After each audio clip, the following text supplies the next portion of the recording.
What's going on YouTube? It's your boy Marv, and just to let you know, this video is not clickbait. This laptop was broken when I bought it.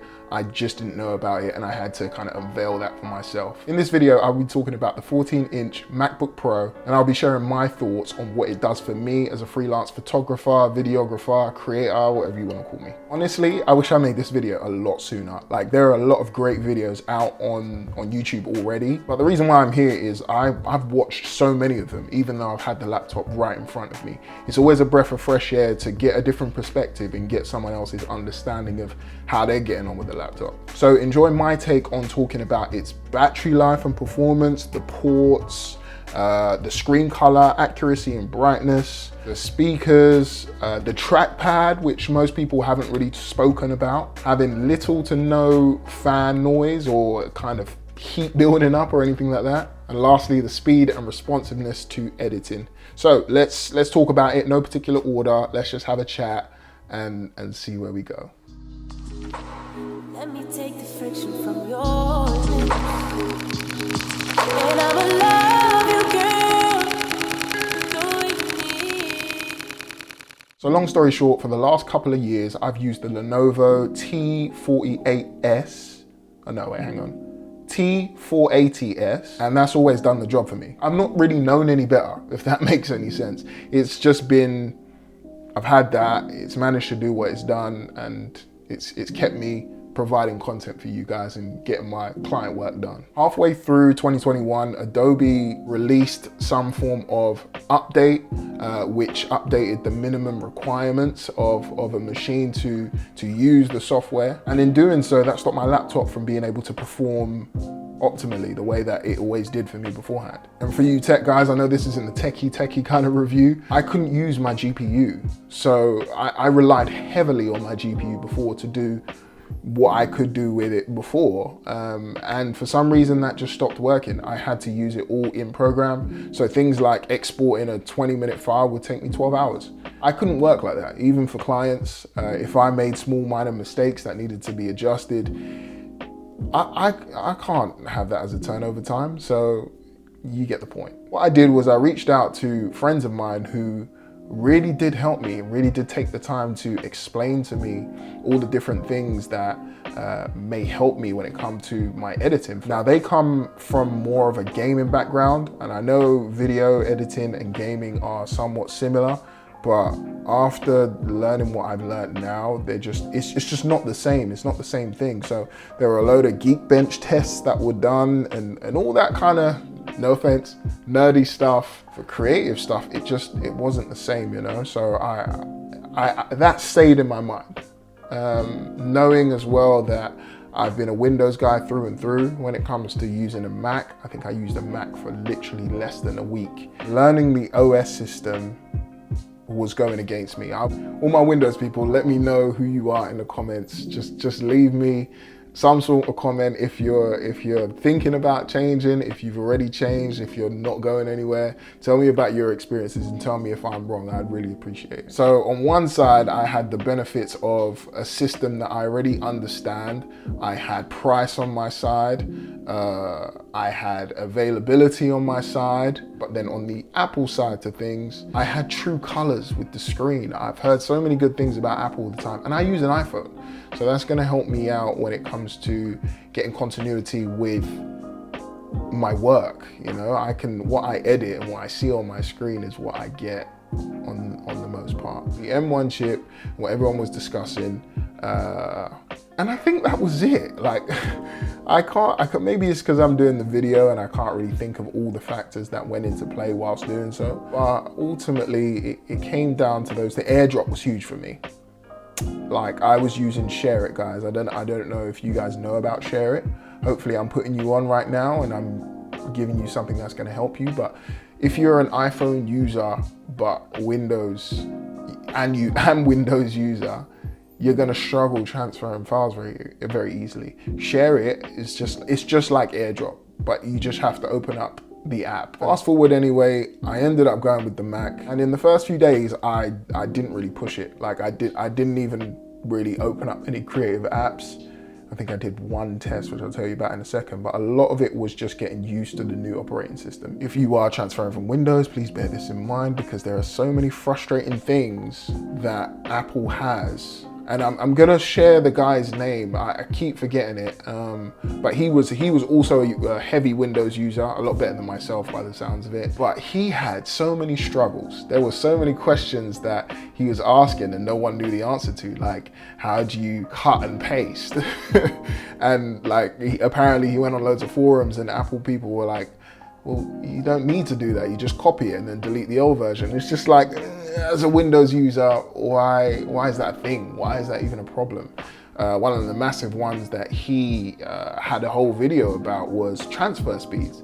When we transfer things on Macs, you can't actually see the transfer speed. Now, to me, that didn't make him a massive problem because my transfer speeds were relatively okay. That didn't bother me as much, but now, I definitely see why you would be stressed out if you don't know these things. So let's start talking about where the Mac went wrong for me. So even before I got to editing, just opening up things like YouTube and Spotify, I kept on hearing a popping sound.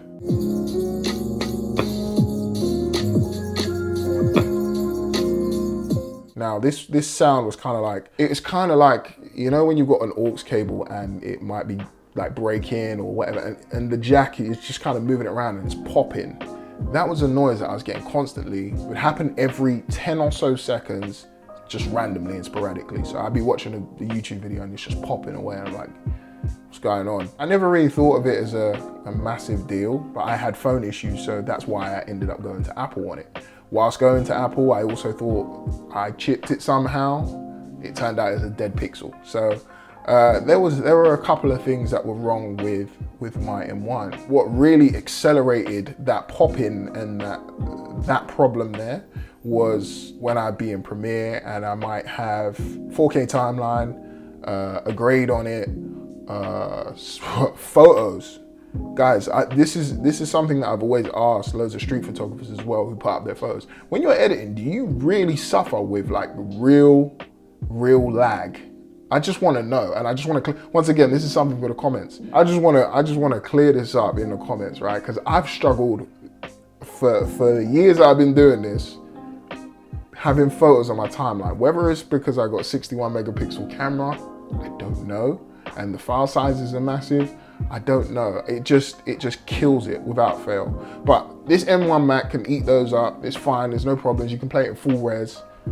To get back to what I was saying, yeah, playing in full res, a couple audio timelines, and this thing was just popping, like making crazy popping noises if I had too much on the timeline. And I'm thinking, like, what's going on? It's able to handle it evidently, but something's happening. As it's new, they turned around and said, look, we're trying to diagnose stuff. They took their time. They took about a week to do it, but ultimately it was done. It was all good to go. They ended up replacing the screen, and when you replace the screen, because of the dead pixel, you replace the back. That's why it's got all the stickers on it. And they actually only kept the logic board, which is basically the operating system. Once again, correct me if I'm wrong, and they left the battery. Other than that, they changed my keyboard, my speakers, the top panel, and I think they've changed the bottom panel, but I can't tell entirely. They should have just given me a new one, but I wasn't too bothered by it, just because that is what it is, isn't it? Yeah, I didn't have to time machine and go through all that stress, so I was really happy with that. So yeah, Apple support was great. I must say, when I did get it back, it did pop again, but it's only done it once since I've had it, so I'm not gonna complain. Hopefully it's just a software or a firmware update that needs to kind of happen, and then we're all good. So just before I sent it off, I did get a chance to actually play around with some of the system, and it's really hard to find a raw editor for you guys. I've already made a video and put up a video on Faststone Viewer, and that's what I use for Windows. I found and use now is Photo Mechanic, but I would definitely still say that I prefer Faststone. It's just a little bit more simple. I think Photo Mechanic has more tools to it, but it's glitchy, man. Like sometimes it opens up and it's just like flickering the black screen. You got to quit it and then go back in, and it's just,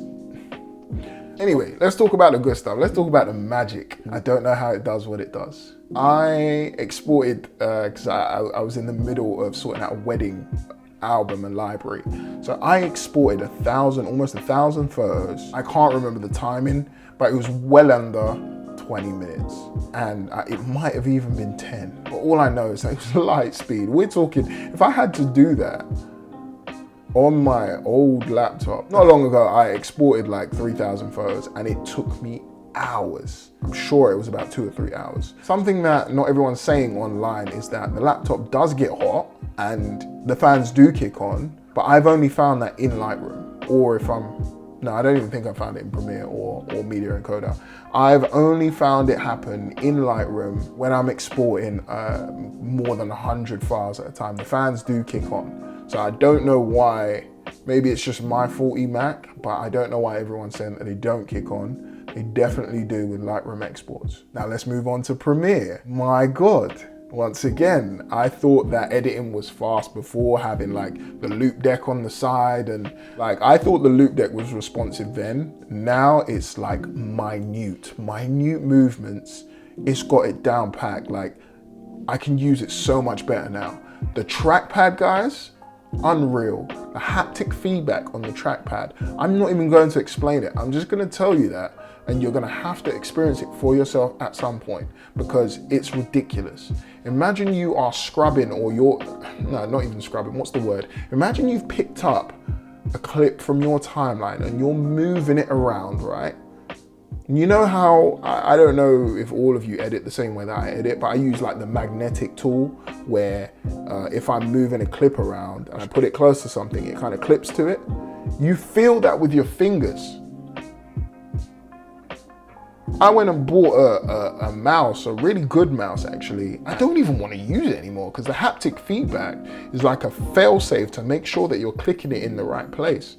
So yeah, that is unreal. Like we're not even talking about speed anymore. We're talking about what they've actually changed on the laptop itself. Well, I don't even know if they've changed that. I'm not a Mac user, so you let me know if that is a new feature that they brought in or if I'm just late to the party. You can see that everywhere. You can see that all over the internet.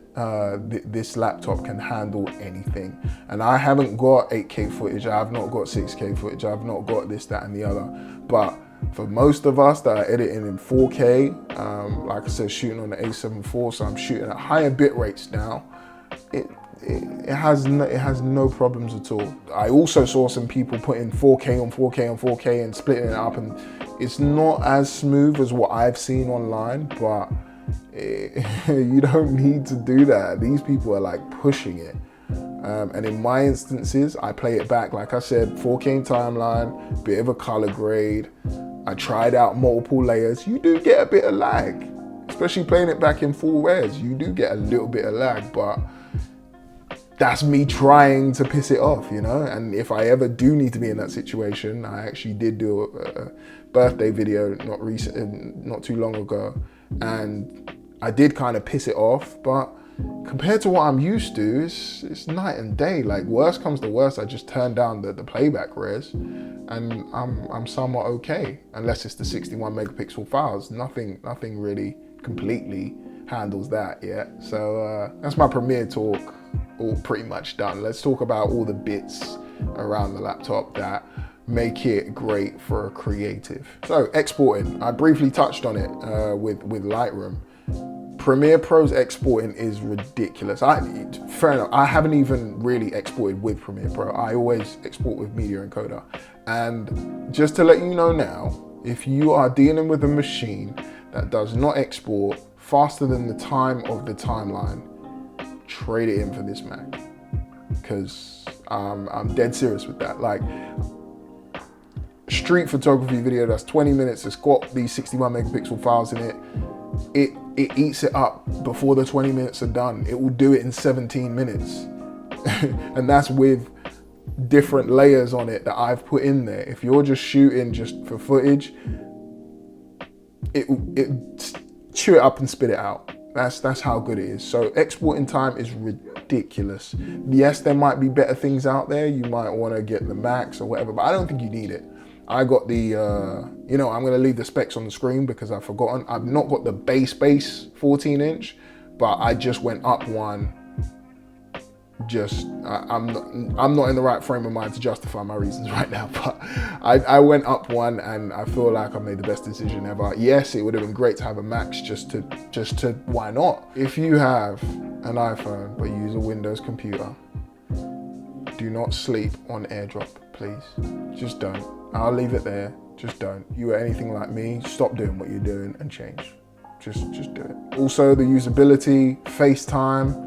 The camera isn't great on there, but it's nice. Like, it's nice to be able to pick up calls from there. It's nice to be able to transfer calls onto there. Like, I could be on the phone and literally just press button transfer, and it's like you're speaking off your Mac. You can make calls, so if you're typing away as a creative and speaking to people, let's jump on a quick call, you can literally call them from your Mac. Makes so much more sense instead of pulling out your phone. And one last one, I know Windows probably has this is more of a Chrome thing, but when you're on your browser, on your phone or vice versa, you can literally send it to the other device. So like I said, I know it's probably a Chrome thing, but I only noticed it when I got my Mac. So we touched on the colors already and having that continuity, but genuinely the colors are so like true. If you've always worried about, I've had a friend, Jab Photography, he's been on this channel before, and the amount of exports and changing that he does to get the colors right, there's no more of that. We've touched on that. Let's talk about the brightness. The brightness is unreal. There is no situation, yes, it's winter for me and it's not summer, so I've not really had a chance to really test out in harsh light, but from what I can see, there is no, you're not missing a trick with this screen. The screen is nice and bright and clear. I don't know what the nits are on it. Like I said, this isn't a tech review, but it's better than the last laptop. It's better than most laptops. The speakers, the speakers blow you away. They will blow your mind. You know what? Let me not even say anything. Everything that I've told you up until this point should already have had you buying this laptop. The spatial sound is crazy, and the actual volume is, it's impressive, man. It's impressive. And all of this, to conclude and get to the end of this video, can be done easily on battery power. No, actually, I've got one more point after battery, but the battery is insane. I know some people have batteries that last for it, but like, just for being a creative, I can comfortably leave my house without a charger, know that I've got to edit for an hour and then upload or whatever it may be, which I've done and I've trialed, and still come home with 50% battery. There's no problems. The last bit for me that really kind of improved things is the ports. A lot of people are happy with this M1 that they got the ports back because they lost it with the first M1. But for me, it's just the speed of them. They're all USB-C, which is tough. And I've got these little dongle extensions that basically sit on there so I can get A back. I remember I was waiting for M to come back home and she had the keys, and I literally just sat outside and I just backed up all my footage. It literally took me 5 minutes to back up 2 cameras, a drone footage, and audio coming from, I mean, the audio is not massive, but my point is I was able to do all of those things in less than 5 minutes. It's ridiculous. That also includes, so me saying that I'm backing everything up, I wasn't backing it up through USB-C, only the dictaphone stuff. The rest of it was done by SD cards. It's fast, man. It's faster than the previous laptop, the Windows laptop that I used. These speeds kind of replicate what you would get out of a memory card reader. Maybe not as fast as that, but they're pretty damn close. I'm guessing they'd be pretty damn close because sometimes I'm pulling out 50 gig files, 100 gig files from these memory cards, and it's chomping it up in a couple of minutes, and I'm just like, what?